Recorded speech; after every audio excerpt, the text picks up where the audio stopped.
பரிசுத்த வேதாகமம் பழைய ஏற்பாடு ஏசாயா தீர்க்க தரிசன புஸ்தகம் 15ஆம் அதிகாரம். மோவாபின் பாரம். இரவிலே மோவாப்பிலுள்ள ஆர் என்னும் பட்டணம் பாழாக்கப்பட்டது, அது சங்காரமாயிற்று. இரவிலே மோவாப்பிலுள்ள கீர் என்னும் பட்டணம் பாழாக்கப்பட்டது, அது சங்காரமாயிற்று. அழும்படி மேடைகளாகிய பாய்த்துக்கும் தீபோனுக்கும் போகிறார்கள்.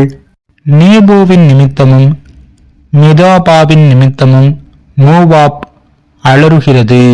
அவர்களுடைய தலைகளெல்லாம் மொட்டையடித்திருக்கும், தாடிகளெல்லாம் கத்தரித்திருக்கும். அதன் வீதிகளில் இரட்டை கட்டிக்கொண்டு எல்லாரும் அதன் வீடுகள் மேலும் அதன் தெருக்களிலும் அலறி அழுது கொண்டு இருக்கிறார்கள்.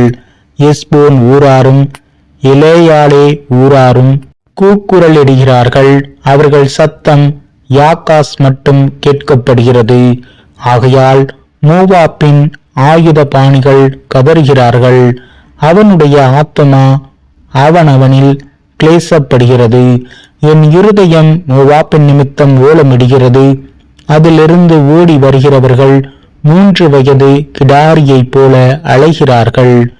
லூஹித்துக்கு ஏறி போகிற வழியிலே அழுகையோடே ஏறுகிறார்கள்.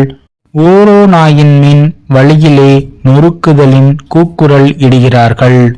நிம்ரிமின் நீர்ப்பாய்ச்சலான இடங்கள் பாழாய்ப்போம். புல் உலர்ந்து முளை அழிந்து பச்சை இல்லாமற் போகிறது. ஆதலால் மிகுதியாக சேர்த்ததையும் அவர்கள் சம்பாதித்து வைத்ததையும் அவர்களின் ஆற்றுக்கப்பாலே எடுத்துக்கொண்டு போவார்கள். கூக்குரல் மோவாப்பின் எல்லை எங்கும் சுற்றும். எக்லாயின் மட்டும் அதன் ஆறுதலும் பெரேலின் மட்டும் அதன் புலம்புதலும் எட்டும். தீமோனின் தண்ணீர்கள் இரத்தத்தால் நிறைந்திருக்கும். தீமோனின் மேல் அதிக கேடுகளை கட்டளையிடுவேன். மோவாப்பிலே தப்பினவர்கள் மேலும் தேசத்தில் மீதியானவர்கள் மேலும் சிங்கத்தை வரப்பண்ணுவேன்.